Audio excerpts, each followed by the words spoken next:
Good morning, students. Today we are going to start a new chapter, Electrochemistry, Lecture 1 for the class 12th, CBSE and RBSE both. Subject is chemistry. Okay. देखिए electrochemistry क्या है। Electrochemistry में हम क्या पढ़ेंगे, सबसे पहले हमें ये पढ़ना है कि इलेक्ट्रोकेमिस्ट्री डील्स द डिवाइसेस और it is the study of production of electricity. मतलब इलेक्ट्रोकेमिस्ट्री में हम क्या पढ़ेंगे कि आप इलेक्ट्रिसिटी को कैसे प्रोड्यूस कर रहे हैं। Electrochemistry deals with the production of electricity, यानी आप विद्युत को, धारा को, इलेक्ट्रिसिटी को आप कैसे प्रोड्यूस करेंगे by converting chemical energy into electrical energy. ठीक है, यानी इलेक्ट्रोकेमिस्ट्री में हम क्या करते हैं, इलेक्ट्रिसिटी का प्रोडक्शन करते हैं। इलेक्ट्रिसिटी का प्रोडक्शन हम कैसे करेंगे, तो हम जिन डिवाइसेस को यूज करेंगे, जैसे हम किस डिवाइस को यूज करते हैं, हम यूज करते हैं इलेक्ट्रोकेमिकल सेल। अब ये जो इलेक्ट्रोकेमिकल सेल है वो क्या करता है, this electrochemical cell converts chemical energy into electrical energy. समझ में आ रहा है। तो इलेक्ट्रिसिटी को हम जनरेट कर रहे हैं। अब केमिकल एनर्जी को इलेक्ट्रिकल एनर्जी में कन्वर्ट कर रहे हैं, तो केमिकल एनर्जी किस में होगी, केमिकल रिएक्शन में होगी। इसका मतलब एक रिएक्शन चल रही है कोई भी, ठीक है। यदि मान लीजिए कोई एक रिएक्शन है A B, that is converting into C plus D, तो ये रिएक्टेंट है, ये प्रोडक्ट है, रिएक्टेंट से प्रोडक्ट बन रहे हैं। क्लियर। तो जब रिएक्टेंट से प्रोडक्ट बन रहे हैं तो ये केमिकल रिएक्शन हो रही है। इस केमिकल रिएक्शन में कौन प्रेजेंट है, केमिकल एनर्जी प्रेजेंट है। ठीक है, तो इस रिएक्शन की केमिकल एनर्जी को यदि मैं इलेक्ट्रिकल एनर्जी में कन्वर्ट कर दूं, तो यहाँ पर जो रिएक्शन हो रही है वो रिएक्शंस कौन सी हो रही हैं, these reactions are redox reactions. Clear. तो रिडॉक्स रिएक्शन में किसी भी केमिकल रिएक्शन में जो एनर्जी रिलीज हो रही है, ठीक है, उसको हम इलेक्ट्रिकल एनर्जी में कन्वर्ट करते हैं, तो that is called electrochemical cell. ठीक है। अब इलेक्ट्रोकेमिकल सेल में हम सबसे पहले कौन सा सेल देखेंगे, इलेक्ट्रोकेमिकल सेल में हम सबसे पहले देखिए इलेक्ट्रोकेमिकल सेल जो है इसी को हम क्या कहते हैं, गैल्वेनिक सेल। गैल्वेनिक सेल और वोल्टेक सेल, वोल्टेक, गैल्वेनिक सेल और वोल्टेक सेल। क्लियर। और इसी को हम क्या कहेंगे, डैनियल सेल। यही एक डैनियल सेल है जो कि केमिकल एनर्जी को इलेक्ट्रिकल एनर्जी में कन्वर्ट कर रहा है। अब ये डैनियल सेल क्या होता है, सबसे पहले आपको ये समझना है। देखिए डैनियल सेल जो है ये किससे बना है, number 1 made by 2 half cells. 2 half cells. Clear. एक हाफ सेल ये है, दूसरा हाफ सेल ये है। ठीक है, ये एक हाफ सेल है, इसमें एक इलेक्ट्रोड है। Clear.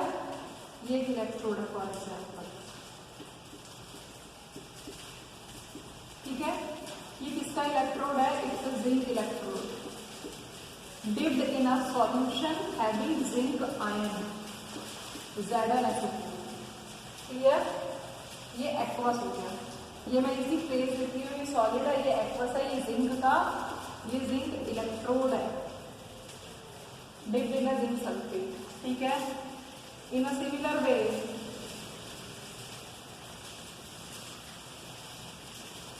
it is copper electrode। It is copper electrode। ठीक है। It is dipped in a solution that is copper sulphate solution. ठीक है, कॉपर सल्फेट का भी कैसा सॉल्यूशन है, एक्वस सॉल्यूशन है, ये भी एक्वस सॉल्यूशन है।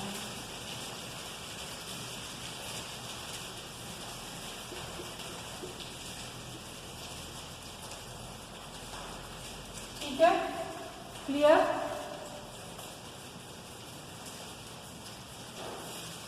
अब यहां पर हमने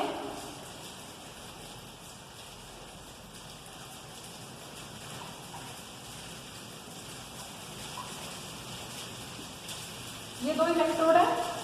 ठीक है, यानी एक हाफ सेल है, एक हाफ सेल में एक इलेक्ट्रोड उसी आयन के सॉल्यूशन में डिप्ड है।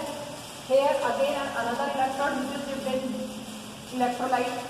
कॉपर कॉपर सल्फेट में डिप्ड है, जिंक जिंक सल्फेट में डिप्ड है। ये दो हाफ सेल्स है। ठीक है, ये एक ग्लास की ट्यूब से जुड़े हुए हैं। It is called salt bridge. इसको हम क्या कहते हैं, सॉल्ट ब्रिज कहते हैं।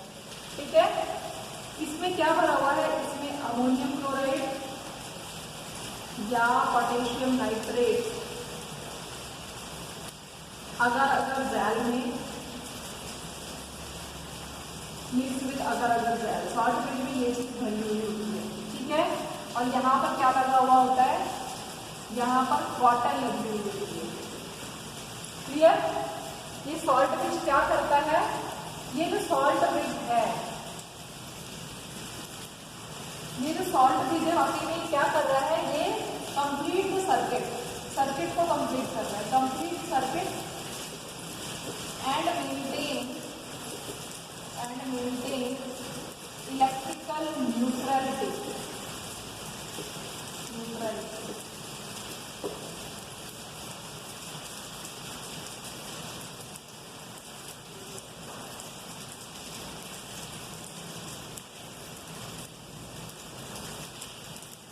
Electrical neutrality.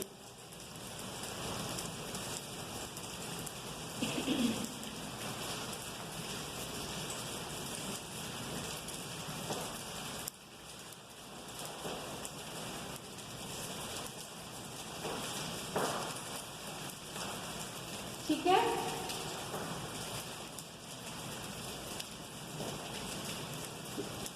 ठीक है, तो ये इलेक्ट्रिकल न्यूट्रलिटी को मेंटेन करता है। अब आप देखो कि ये जो एक हाफ सेल है, तो डेनियल सेल किससे मिलकर बना है, it is made by two half cells. One cell is zinc electrode. ठीक है, इसको हम कैसे लिखते हैं, तो इस सेल को लिखते हैं, डेनियल सेल को कैसे रिप्रेजेंट करते हैं। सबसे पहले देखो, एक तरफ लेते हैं एनोड, फिर आपके पास है सॉल्ट ब्रिज और फिर है कैथोड। क्लियर। एनोड में आप देखो, एनोड को कैसे लिखेंगे, जो भी आप एनोड ले रहे हैं, ZnSO4 ये जो लेफ्ट हैंड साइड पर हमेशा ध्यान रखना है, जो लेफ्ट हैंड साइड पर होता है वो क्या होता है, ये इलेक्ट्रोड क्या है, एनोड है, और हमेशा कैसा होता है, नेगेटिव होता है। ठीक है, तो एनोड किस साइड पर है, लेफ्ट हैंड साइड पर है। एनोड में जिंक सल्फाइड का जो इलेक्ट्रोड है, इलेक्ट्रोड बाहर और इलेक्ट्रोलाइट अंदर, विद फेज। समझ में आ गया। उसके बाद आप सॉल्ट ब्रिज को ऐसे दो वर्टिकल लाइन से दिखाएंगे। क्लियर। फिर ये है आपका हाफ सेल, कॉपर सल्फेट के साथ बना हुआ है, तो कॉपर सल्फेट कॉपर।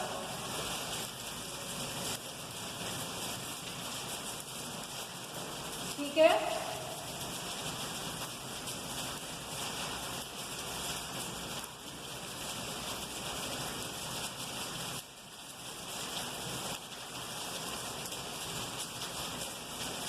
ठीक है, तो कैथोड को हम राइट हैंड साइड पर लिखेंगे। तो ये एनोड है जो कि माइनस इलेक्ट्रोड है, ये आपका क्या है, कैथोड है जो कि पॉजिटिव इलेक्ट्रोड है। ठीक है, अब क्या होगा जब, तो एक सेल को कैसे रिप्रेजेंट कर रहे हैं ये मैंने आपको बता दिया, एनोड, सॉल्ट ब्रिज और कैथोड, इस तरीके से रिप्रेजेंट करना है। इसको मैं ऐसे लिख सकती हूँ,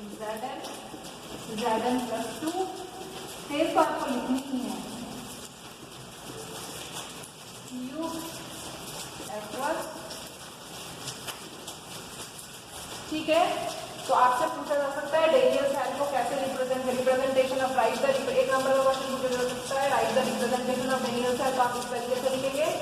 ठीक है, अब हर एक इलेक्ट्रोड पे अब आप देखो रिएक्शन क्या होती है कि इस पे क्या होता है, ऑक्सीडेशन होता है। आपको पता है एनोड पे ऑक्सीडेशन होता है। Zn सॉलिड क्या करेगा, दो इलेक्ट्रॉन्स को निकाल देगा। ये क्या हो रहा है, ऑक्सीडेशन। ऑक्सीडेशन का मतलब क्या होता है, लॉस ऑफ इलेक्ट्रॉन। इसने इलेक्ट्रॉन को निकाल दिया। ठीक है, तो ये क्या हुआ, ऑक्सीडेशन हुआ।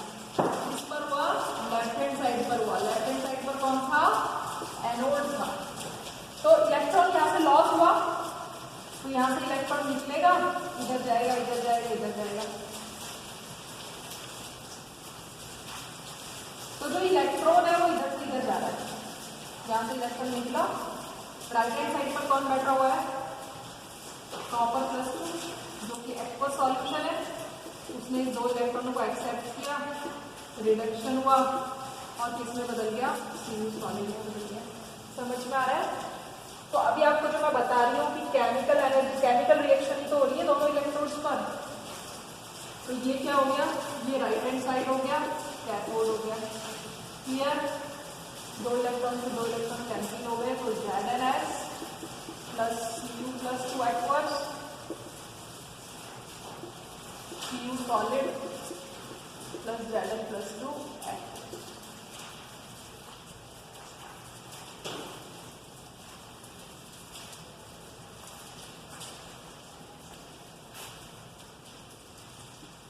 समझ में आ रहा है आपको। ठीक है, तो ये एक रिएक्शन हो रही है। तो यदि आपको ये रिएक्शन देता है, इस रिएक्शन से भी आपको सेल बनाना आना चाहिए। आपको वो ये रिएक्शन लिखी हुई है, तो आपको खुद को देखना है कि यहाँ पर इसका क्या हो रहा है, इसका ऑक्सीडेशन हो रहा है, इसका रिडक्शन हो रहा है। ऑक्सीडेशन हो रहा है तो उसे लेफ्ट हैंड साइड पर लिखना है, रिडक्शन हो रहा है उसे राइट हैंड साइड पर लिखना है। तो इस तरीके से ये डेनियल सेल बन गया। तो डेनियल सेल क्या है, ठीक है, इस तरीके से। तो इलेक्ट्रॉनों का फ्लो इस तरीके से होता है। ठीक है, और करंट का फ्लो कैसे होता है, इसके जस्ट ऑपोजिट होता है। करंट का फ्लो इसकी जस्ट ऑपोजिट होता है। ठीक है, अब जब दो इलेक्ट्रोड है, तो अब आप देखो जब कोई करंट फ्लो नहीं हो रही है, मान लीजिए आपने स्विच को ऑफ कर रखा है, तो करंट का कोई फ्लो नहीं हो रहा, उस टाइम पर जो सेल पोटेंशियल है that is EMF of cell, that is EMF of cell. कब, when no current is flowing, जब कोई करंट फ्लो नहीं हो रही है, उस टाइम पर जो सेल का पोटेंशियल है वो तो सेल ईएमएफ है। लेकिन जब आपने स्विच को ऑन कर दिया, means when current is flowing, उस टाइम पर जो सेल पोटेंशियल है, उस टाइम पर जो सेल पोटेंशियल होगा that is E cell. Potential को किससे बदलते हैं, ई से। पोटेंशियल को किससे मेजर करते हैं, पोटेंशियल होता है वोल्ट में, पोटेंशियल को पोटेंशियोमीटर से निकालते हैं। ठीक है, तो उस टाइम पर जो ई सेल होगा वो क्या होगा, ई राइट हैंड साइड माइनस ई लेफ्ट हैंड साइड। समझ में आ रहा है, जो सेल पोटेंशियल होगा वो right hand side minus left hand side होगा। राइट हैंड साइड पर क्या था, कैथोड, और लेफ्ट हैंड साइड पर क्या था, एनोड। समझ में आ गया। So it is the cell potential of the, जब कोई करंट फ्लो नहीं हो रही है, देखो जब कोई करंट फ्लो नहीं हो रही है, मान लीजिए इलेक्ट्रोड अलग से रखा हो तो करंट फ्लो नहीं हो रही है, उस टाइम पर इस सेल, कोई भी जो इलेक्ट्रोड होता है ना, कोई भी इलेक्ट्रोड में एक इलेक्ट्रोड उसकी इलेक्ट्रोलाइटिक सॉल्यूशन में डिप्ट है, तो उसकी जो सरफेस होती है, जो इंटरफेस होती है जिससे ये इलेक्ट्रोड इस सॉल्यूशन से, इस इलेक्ट्रोलाइट से अटैच है, उसका कुछ ना कुछ पोटेंशियल जनरेट हो जाता है। ठीक है, तो वो पोटेंशियल क्या कहलाता है, यदि वो ऑक्सीडेशन के कारण होता है तो वो ऑक्सीडेशन पोटेंशियल, और यदि वो रिडक्शन के कारण होता है तो रिडक्शन पोटेंशियल कहलाता है। समझ में आ रहा है। तो हर एक इलेक्ट्रोड का या तो ऑक्सीडेशन पोटेंशियल होगा और या तो रिडक्शन पोटेंशियल होगा। समझ में आ रहा है, यदि ऑक्सीडेशन हो रहा है तो ऑक्सीडेशन पोटेंशियल, रिडक्शन होगा तो रिडक्शन पोटेंशियल। ठीक है, और जो दोनों के डिफरेंस, एक जो सेल बना है वो दो हाफ सेल से बना है, तो दोनों इलेक्ट्रोडों का जो पोटेंशियल का जो डिफरेंस होगा, ये सेल पोटेंशियल क्या है वाकई में, it is the difference of electrode potentials. समझ में आ गया? सेल पोटेंशियल क्या है? It is a difference of electrode potential. अब ये इलेक्ट्रोड पोटेंशियल कौन सा है? तो आज के टाइम में हम जो कन्वेंशन यूज कर रहे हैं उसमें ये कौन सा पोटेंशियल होता है? Reduction potential. समझ में आ गया? इसके लिए भी वो रिडक्शन देगा, इसके लिए भी वो रिडक्शन, यानी दोनों सेल के लिए वो आपको रिडक्शन पोटेंशियल ही देगा। यदि वो आपको ऑक्सीडेशन देता है तो आपको साइन चेंज कर देना है। तो आपको ये वाली चीज ध्यान रखनी है कि ये जो ई सेल निकाल रहे हैं कैथोड माइनस एनोड, यहाँ पर भी रिडक्शन पोटेंशियल है, यहाँ पर भी रिडक्शन पोटेंशियल है। यदि हम यहाँ पर दोनों का रिडक्शन पोटेंशियल है। क्लियर हो गया? ठीक है, अब आप आगे देखिए कि तो ये आपका एक गैल्वेनिक सेल हो गया। ठीक है, तो सेल के कन्वेंशन, सेल को हमें कैसे लिखना है ये आपको पता होना चाहिए। ठीक है, अब आप यहां पर देखो कि मान लीजिए आपको सेल, किसी भी सेल का उसने सेल पोटेंशियल दे रखा है या आपको सेल पोटेंशियल निकालना है। ठीक है, तो आपको क्या होना चाहिए? दो सेलों के बारे में पता होना चाहिए, यानी दो हाफ सेल्स के बारे में पता होना चाहिए। एक कैसा होना चाहिए कैथोड और एक कैसा होना चाहिए एनोड। दो तरीके का काम करें। ठीक है, तो समटाइम क्या होता है कि समटाइम आपको जो ई सेल निकालना होता है, तो ई सेल निकालने के लिए आपको क्या चाहिए? एक तो कैथोड होना चाहिए, एक तो कैथोड का पोटेंशियल होना चाहिए और एक एनोड का पोटेंशियल होना चाहिए। यही तो बताया, right hand side minus left hand side. अब क्या होता है, कभी कभी आपके पास एक ही इलेक्ट्रोड होता है। मान लो एक सेल है, उसमें एक ही इलेक्ट्रोड का पोटेंशियल पता है। ठीक है, तो एक ही सेल के पोटेंशियल से हम पूरा ई सेल नहीं निकाल सकते। तो ऐसे केसेस में हमें क्या चीज की रिक्वायरमेंट होती है? रेफरेंस इलेक्ट्रोड की रिक्वायरमेंट होती है। रेफरेंस इलेक्ट्रोड क्या होता है? whose potential is known, whose potential is known, जिसका पोटेंशियल हमें मालूम होता है। एग्जाम्पल देखिए, एग्जाम्पल कौन सा हो सकता है? SHE। SHE माने शी, स्टैंडर्ड हाइड्रोजन इलेक्ट्रोड, या हम कह सकते हैं कैलोमल इलेक्ट्रोड, या हम कह सकते हैं silver electrode, silver electrode. Clear? Standard hydrogen electrode का पोटेंशियल क्या है? इसका तो 0 है, और कैलोमल के इलेक्ट्रोड का पोटेंशियल भी नोन है, सिल्वर का भी। मतलब जिनके पोटेंशियल हमें पता होते हैं वो कैसे काम में ले सकते हैं, वो इलेक्ट्रोड एज ए रेफरेंस हम काम में ले सकते हैं। अब हाइड्रोजन इलेक्ट्रोड क्या है? देखो, हाइड्रोजन इलेक्ट्रोड में एक ग्लास का इलेक्ट्रोड होता है। ठीक है, ये एक प्लेटिनम का पतला सा वायर होता है, ये प्लेटिनम का पतला सा वायर है, प्लेटिनम, और ये platinum electrode coated platinum foil coated with platinum black. Okay, और आपने यहां पर एक सॉल्यूशन ले रखा है 1m HCl, 1 मोलैरिटी का HCl as a HCl solution ले रखा है, which acts as a electrolyte. और यहां से आपने इसमें हाइड्रोजन गैस भरी हुई है एट 1 बार प्रेशर।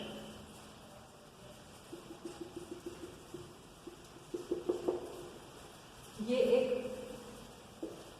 ग्लास ट्यूब है। Okay, clear? तो ये आपका एक हाइड्रोजन इलेक्ट्रोड है। ठीक है, इसमें क्या हो रहा है? इसमें हाइड्रोजन गैस। तो आप इलेक्ट्रोड को कैसे बताएंगे? प्लैटिनम हाइड्रोजन गैस 1 बार HI। ठीक है, ये आपका रिप्रेजेंटेशन है इस हाफ सेल का। हाइड्रोजन सेल को आप कैसे रिप्रेजेंट करेंगे? इस तरीके से रिप्रेजेंट करेंगे। हाइड्रोजन गैस, गैस फॉर्म में इसकी फेस को लिखेंगे, कितने प्रेशर पर है ये HIN 1 है, 1 मोलैरिटी का। समझ में आ रहा है? ठीक है, तो देखो यहाँ पर क्या हो रहा है? HIN plus E equals to H2। तो रिडक्शन, यदि आपसे पूछा जाए हाफ सेल की रिएक्शन लिखिए तो आप लिख दोगे HN किस में कन्वर्ट हो रहा है, H2 में, हाफ H2 कर दो, HN कितना है 1 मोलैरिटी का, ये रिडक्शन रिएक्शन होगी। रिडक्शन हो रही है तो ये राइट हैंड साइड पर होगा, कैसे काम करेगा, एज ए कैथोड काम करेगा। ठीक है, समझ में आ रहा है। तो रेफरेंस इलेक्ट्रोड्स क्या होते हैं। अब मान लीजिए आपके पास, क्लियर हो रहा है आपको ये, ठीक है। अब आप यहाँ पर देखो तो रेफरेंस इलेक्ट्रोड के रूप में जनरली स्टैंडर्ड हाइड्रोजन इलेक्ट्रोड को लेंगे समटाइम, क्योंकि आपके कोर्स में यही है, बट कैलोमल इलेक्ट्रोड का भी आपको नाम पता होना चाहिए यदि वो आपसे पूछता है तो। ठीक है, अब आप देखिए नॉन्स्ट इक्वेशन क्या है। ये आपको जो टॉपिक में आपको पढ़ाई हुई, ये मैंने आपको 11th में रिडॉक्स रिएक्शन के लास्ट वाले टॉपिक में पढ़ाया हुआ है। So see, so open your previous years notebook and try to understand. Okay, अब आप देखिए नॉन्स्ट इक्वेशन क्या है।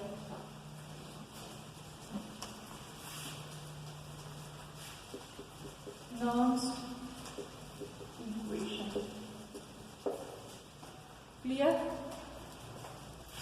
मान लीजिए आपको कोई भी, तो नॉन्स्ट इक्वेशन तो आप किसी के लिए भी लिख सकते हैं, जैसे अभी मैंने आपको बताया, मान लो जैसे m plus n electron equals to m। समझ में आ गया, ठीक है। ये कोई भी मेटल आयन है, इसने n इलेक्ट्रॉन्स को एक्सेप्ट किया, मेटल में बदल गया, क्या प्रोसेस हो गया, रिडक्शन। ठीक है, तो ई सेल कैसे लिखेंगे, तो ई सेल होगा, देखो E naught cell minus RT upon NF ln M upon M plus M। कैसे लिखनी है आपको रिएक्शन, आपको जो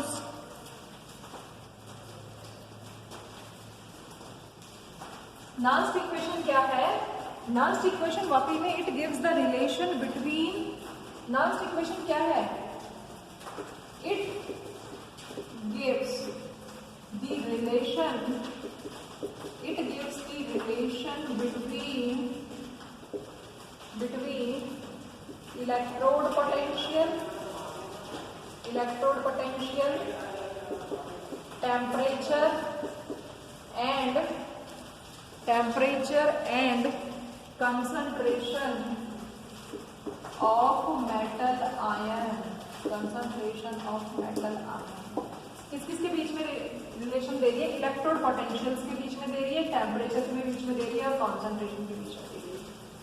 ठीक है, एक कोई भी आपको सेल रिएक्शन देती है, दी हुई होती है, ये एक कैसी रिएक्शन है, इसमें सिर्फ एक ही प्रोसेस हो रहा है, तो ये हाफ रिएक्शन होगी, हाफ में भी कौन सी है, रिडक्शन। तो यहाँ पर जो है पोटेंशियल है वाकई में कौन सा है, रिडक्शन पोटेंशियल है। ठीक है, तो इस तरीके से लिखेंगे M, पहले M फिर MNI, यानी प्रोडक्ट अपॉन रिएक्टेंट। अब आपको पता है सॉलिड की कंसंट्रेशन क्या होती है, we know that the concentration of solid is unity 1। तो इसको मैं ऐसे लिख दूं, E naught cell minus RT upon NF ln 1/mn M plus N। Solid की हमेशा हम 1 होगी, ठीक है, ये ध्यान रखना है आपको। ये आप ई सेल निकाल रहे हैं तो क्या हो जाएगा, E नॉट सेल माइनस, अब लेंथ तो इसको मैं कैसे लिख दूं, 2.303 RT अपॉन NF लॉग। ठीक है, अब आप देखो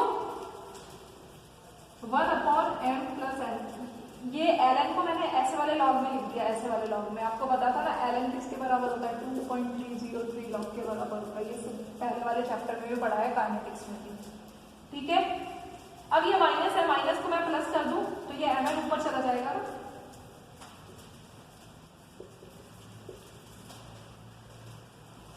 ठीक है, ये कौन सा फॉर्मूला है, log m बाई n, ऐसे लिखा हुआ है, तो इसको मैं कैसे लिख सकती हूँ, log m minus log n, ऐसे लिख सकती हूँ।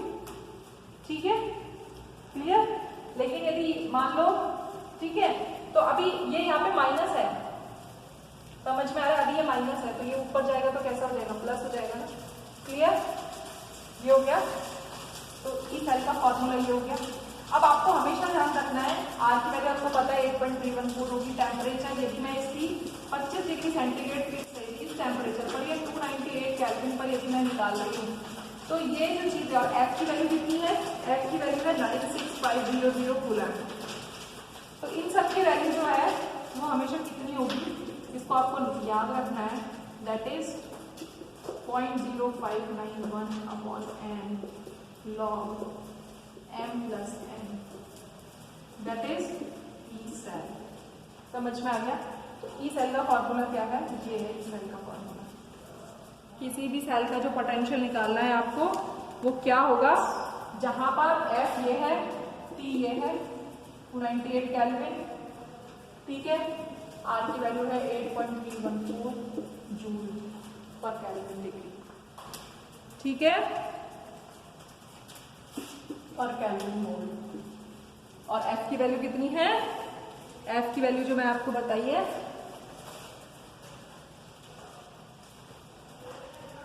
कूलम पर मोल, कूलम पर मोल, क्लियर?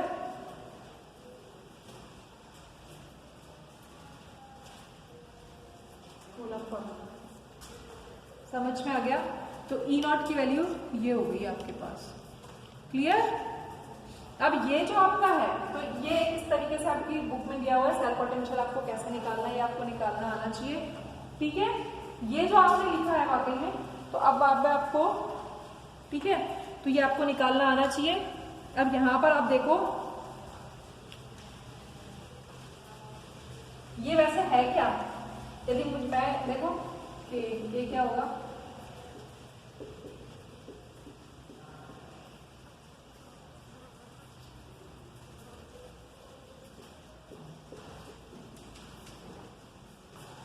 ऐसे तो लिखते हैं equilibrium constant product upon reactant, तो प्रोडक्ट अपॉन रिएक्टेंट ही तो है, तो इसकी जगह मैं यहाँ पर क्या लिख सकती हूँ, इसकी जगह मैं के भी लिख सकती हूँ, एलन के भी लिख सकती हूँ, कैपिटल के। समझ में आ रहा है?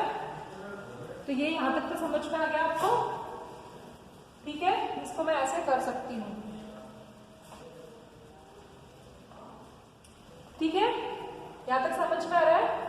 तो अब मैं आपको देखो यहाँ पर एक दूसरी रिएक्शन लिखती हूँ, आप उससे प्रोडक्ट, यहाँ तक समझ में आ गया सबको?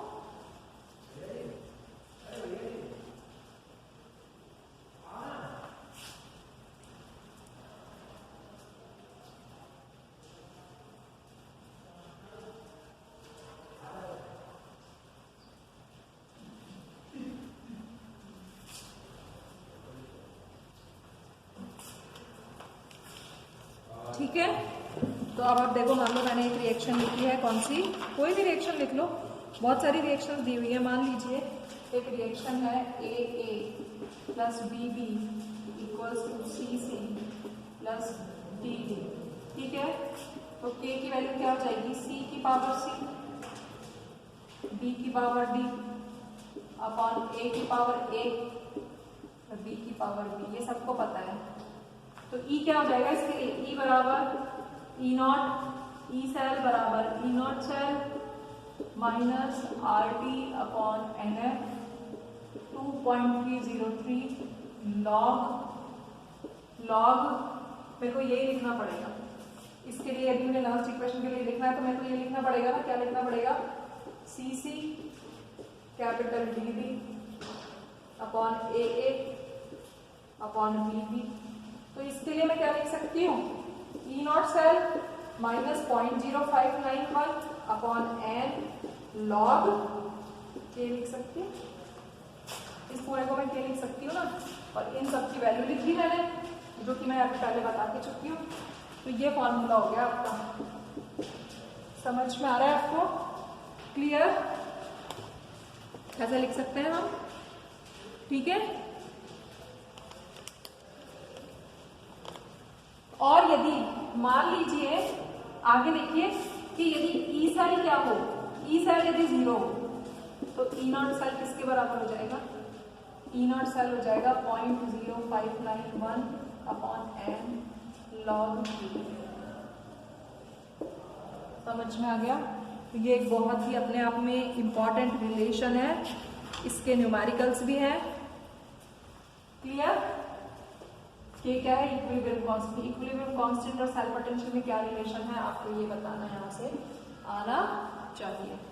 तो इतना आप इसको एक बार पढ़ेंगे। ये जो आज जो मैंने वीडियो बनाया है ये सारा हमने 11th में पढ़ा हुआ है, ठीक है। तो इसमें तो कोई ज्यादा आपको दिक्कत होनी नहीं चाहिए। आप इसको एक बार करके देखें, कुछ नहीं आता है तो पूछें। Thank you.